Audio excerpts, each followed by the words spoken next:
This is the 15th talk in this collection, and it's entitled Living in the World.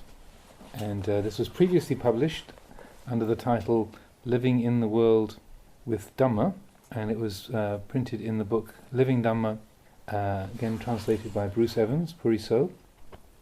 And this was a talk, an informal talk given after an invitation to receive alms food at a layperson's house in Ubon, the district capital, which is close to Wat Nong Pong.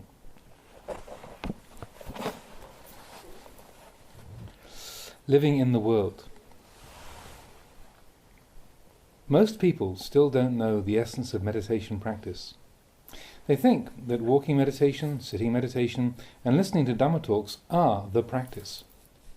These are only the outer forms of practice. The real practice takes place when the mind encounters a sense object. That's the place to practice, where sense contact occurs. When people say things we don't like, there's resentment. If they say things we like, we experience pleasure. Now, this is the place to practice. How are we going to practice with these things? This is the crucial point. If we just run around chasing after happiness and running away from suffering all the time, we can practice until the day we die and never see the Dhamma. This is useless. When pleasure and pain arise, how are we going to use the Dhamma to be free of them? This is the point of practice. Usually when people encounter something disagreeable, they don't open up to it. For instance, when people are criticized, "Don't bother me, why blame me?" This is someone who's closed himself off. Right there is the place to practice. When people criticize us, we should listen. Are they speaking the truth? We should be open and consider what they're saying. Maybe there is something in what they say. Maybe there is something blameworthy within us. They may be right, and yet we immediately take offense. If people point out our faults, we should strive to be rid of these faults and improve ourselves. That's how intelligent people practice. The place where there is confusion is the place where peace can arise. When confusion is penetrated with understanding, what remains is peace. Some people can't accept criticism. They're arrogant. Instead, they turn around and argue. This is especially so when adults deal with children. Actually, children may say some intelligent things sometimes, but if you happen to be their mother, for instance, you can't give in to them. If you are a teacher, your students may sometimes tell you something that you didn't know, but because you are the teacher, you can't listen. This is not right thinking. In the Buddha's time, there was one disciple who was very astute. At one time, as the Buddha was expounding the Dhamma, he turned to this monk and asked, "Sariputta, do you believe this?" Venerable Sariputta replied, "No, I don't yet believe it." The Buddha praised his answer. "That's very good, Sariputta. You are one who is endowed with wisdom. One who is wise doesn't readily believe. He listens with an open mind and then weighs up the truth of the matter before believing or disbelieving." Now the Buddha here has set a fine example for a teacher. What Venerable Sariputta said was true. He simply expressed his true feelings. Some people would think that to say that you didn't believe that teaching would be like questioning the teacher's authority. They'd be afraid to say such a thing. They just go ahead and agree. That is how the worldly way goes. But the Buddha didn't take offense. He said that you needn't be ashamed of those things which aren't wrong or bad. It's not wrong to say that you don't believe if you don't believe. That's why Venerable Sariputta said, "I don't yet believe." The Buddha praised him. This monk has much wisdom. He carefully considers before believing anything. The Buddha's actions here are a good example for one who is a teacher of others. Sometimes you can learn things even from small children. Don't cling blindly to positions of authority. Whether you're standing, sitting, or walking around in various places, you can always study the things around you. We study in the natural way, receptive to all things, be they sights, sounds, smells, tastes, feelings, or thoughts. The wise person considers them all. In the real practice, we come to the point where there are no longer any concerns weighing on the mind. If we still don't know like and dislike as they arise, there is still some concern in our minds. If we know the truth of these things, we reflect, "Oh, there's nothing to this feeling of liking here. It's just a feeling that arises and passes away. Dislike is nothing more, just a feeling that arises and passes away. Why make anything out of them? If we think that pleasure and pain are personal possessions, then we're in for trouble. We never get beyond the point of having some concern or other in an endless chain. This is how things are for most people. But these days, teachers don't often talk about the mind when teaching the Dhamma. They don't talk about the truth. If you talk about the truth, people may take exception. They say things like, "He doesn't know time and place. He doesn't know how to speak nicely." But people should listen to the truth. A true teacher doesn't just talk from memory. He speaks the truth. People in society usually speak from memory. The teacher speaks the truth. People in the society usually speak from memory, and what's more, they usually speak in such a way as to exalt themselves. The true monk doesn't speak like that. He speaks the truth, the way things are. No matter how much the teacher explains the truth, it's difficult for people to understand. It's hard to understand the Dhamma. If you understand the Dhamma, you should practice accordingly. It may not be necessary to become a monk, although a monk's life is the ideal form for practice. To really practice, you have to forsake the confusion of the world, give up family and possessions and take to the forests. These are the ideal places to practice. But if we still have a family and responsibilities, how are we to practice? Some people say it's impossible to practice Dhamma as a layperson. Consider, which group is larger, monks or lay people? There are far more lay people. Now, if only the monks practice and the lay people don't, then that means there's going to be a lot of confusion. This is wrong understanding. I can't become a monk. Becoming a monk isn't the point.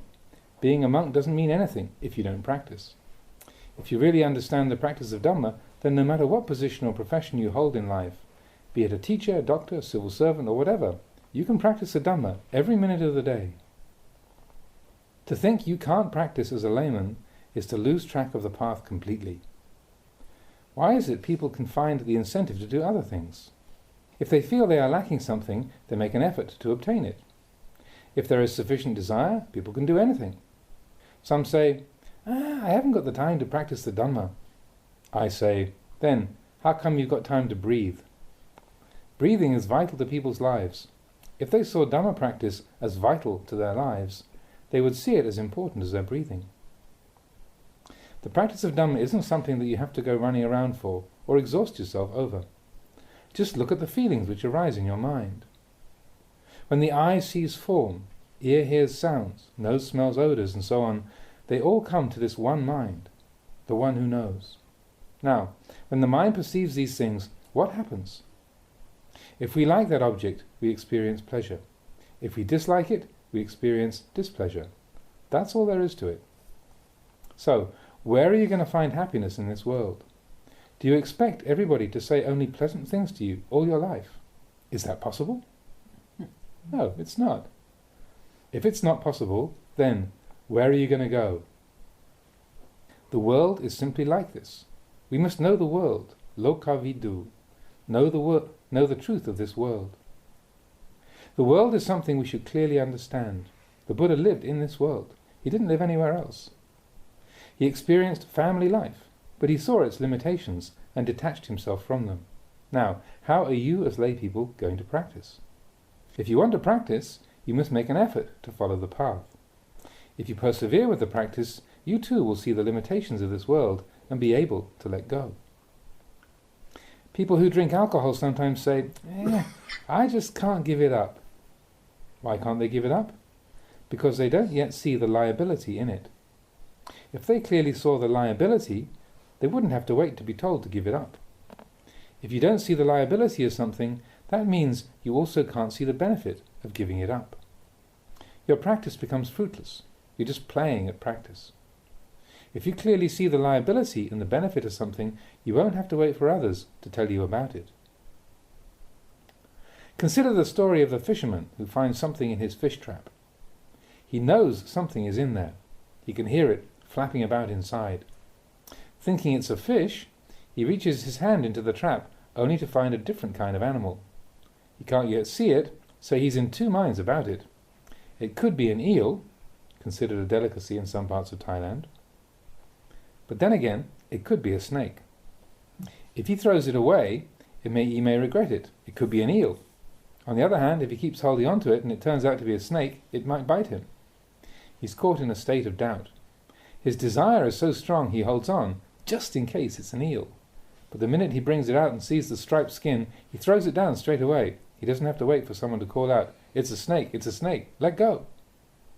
The sight of the snake tells him what to do, much more clearly than words could do. Why? Because he sees the danger. Snakes can bite. Nobody has to tell him about it. In the same way, if we practice till we see things as they are, we won't meddle with the things that are harmful. People don't usually practice in this way. They usually do other things. They don't contemplate things. They don't reflect on old age, sickness and death. They only talk about non-aging and non-death, so they never develop the right feeling for Dhamma practice. They go and listen to Dhamma talks, but they don't really listen. Sometimes I get invited to give talks at important functions, but it's a nuisance for me to go.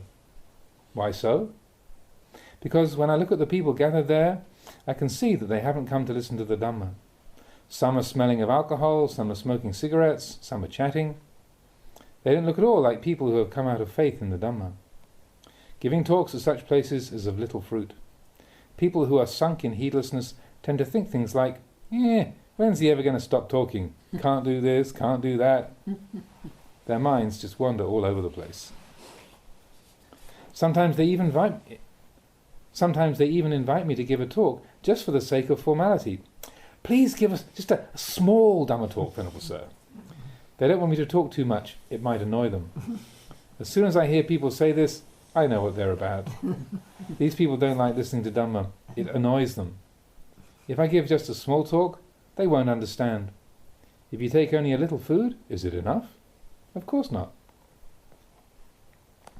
Sometimes I'm giving a talk, just warming up to the subject, and some drunkard will call out, "Okay, make way for the Venerable Sir, he's coming out now," trying to drive me away. If I meet this kind of person, I get a lot of food for reflection. I get an insight into human nature. It's like a person having a bottle full of water and then asking for more. There's nowhere to put it. It isn't worth the time and energy to teach them, because their minds are already full. Pour any more in, and it just overflows uselessly. If their bottle was empty, there would be somewhere to put the water, and both the giver and the receiver would benefit. In this way, when people are really interested in Dhamma, they sit quietly, listening carefully.